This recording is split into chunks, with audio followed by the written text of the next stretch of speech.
Master media টিভির দুপুরের খবরে আপনাদের সবাইকে স্বাগত জানাচ্ছি। আমি রেশমি আক্তার। প্রথমে জানিয়ে দিচ্ছি প্রধান সংবাদের শিরোনামগুলো। মিয়ানমার থেকে পালিয়ে বিজিবি ক্যাম্পে 53 জনের আশ্রয়ে গুলিবিদ্ধ 10 বাংলাদেশি। সশস্ত্র বাহিনীর প্রধানকে বরখাস্ত করেছেন জেলেনস্কি। রাচিন উইলিয়ামসনের সেঞ্চুরিতে বড় সংগ্রহের পথে নিউজিল্যান্ড। শাহরুখ খানকে আসলেই ঢাকায় আসছেন? এবারে বিস্তারিত।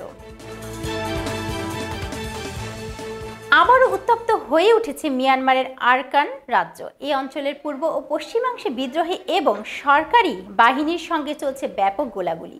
সীমান্তের ওপারে থেকে বেশ কয়েকটি গুলি ও মর্টার শেল এসে পড়েছে বাংলাদেশের ভূখণ্ডে। এতে গুলিবিদ্ধ হয়ে গুরুতর আহত হয়েছেন অন্তত 10 জন। শনিবার 3 ফেব্রুয়ারি বিকাল থেকে রোববার 4 ফেব্রুয়ারি সন্ধ্যা পর্যন্ত এসব হতাহতের ঘটনা ঘটে। এদিকে বিদ্রোহীদের সঙ্গে গোলাগুলিতে টিকতে না পেরে জীবন রক্ষায় মিয়ানমার বর্ডার গার্ড পুলিশের বিজিবি 53 জন সদস্য তুমব্রু সীমান্ত অতিক্রম করে বর্ডার গার্ড বাংলাদেশ বিজিবি ক্যাম্পে আশ্রয় নিয়েছেন। এছাড়াও সীমান্তে আরও 30 জনের অধিক বিজিবি সদস্য বাংলাদেশের অনুপ্রবেশের অপেক্ষায় রয়েছেন বলে জানিয়েছেন স্থানীয়রা। বিস্তারিত ডেস্ক রিপোর্টে। সশস্ত্র বাহিনীর প্রধানকে বরখাস্ত করেছেন জেলেনস্কি। ইউক্রেনের সশস্ত্র বাহিনীর প্রধান জেনারেল ভ্যালেরি জালুজানিকে বরখাস্ত করার পরিকল্পনা করেছে ভলোদিমির জেলেনস্কির সরকার। ইতিমধ্যে বিষয়টি যুক্তরাষ্ট্রে জানিয়েছে কিয়েভ। গত বছরের মাঝামাঝিতে ইউক্রেন রুশ বাহিনীর বিরুদ্ধে যে পাল্টা অভিযান শুরু করেছিল, কিয়েভ তাতে কাঙ্ক্ষিত সাফল্য পায়নি। এটি ছাড়াও বিভিন্ন বিষয়ে জেলেনস্কির সঙ্গে জেনারেল জালুঝনির মতানৈক্য চলছে। এরই মধ্যে ইউক্রেনের শীর্ষ এক জেনারেলকে সরিয়ে দেওয়া হয়েছে খবর শোনা যাচ্ছে।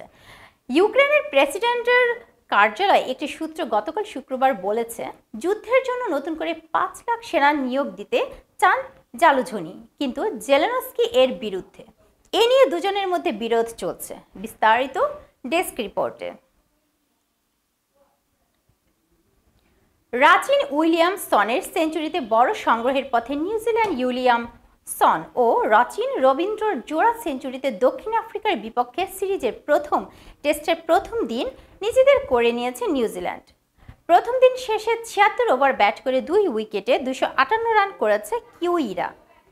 উইলিয়ামসন 112 ও রাচিন 118 রানে অপরাজিত আছেন। রোববার 4 ফেব্রুয়ারি মাউন্ট মঙ্গানুইয়ে টস জিতে প্রথমে নিউজিল্যান্ডকে ব্যাটিংয়ে পাঠান দক্ষিণ আফ্রিকা। দিনের দ্বিতীয় ওভারে নিজের প্রথম বলে নিউজিল্যান্ডের ওপেন ডেভন কনওয়েকে শিকার করে রেকর্ড বইয়ে জায়গা করে নেন অভিষেক হওয়া দক্ষিণ আফ্রিকা পেসার টিসেপো মরিকি। টেস্ট ইতিহাসের 24তম বোলার হিসেবে অভিষেকের ম্যাচের প্রথম বলেই উইকেট নেওয়ার কীর্তি গড়েন মরিকি। বিস্তারিত ডেস্ক রিপোর্টে। ঢাকায় আসছেন বলিউড তারকা শাহরুখ খান। এমন একটি খবর ছড়িয়েছে কয়েকটি সংবাদ মাধ্যমে।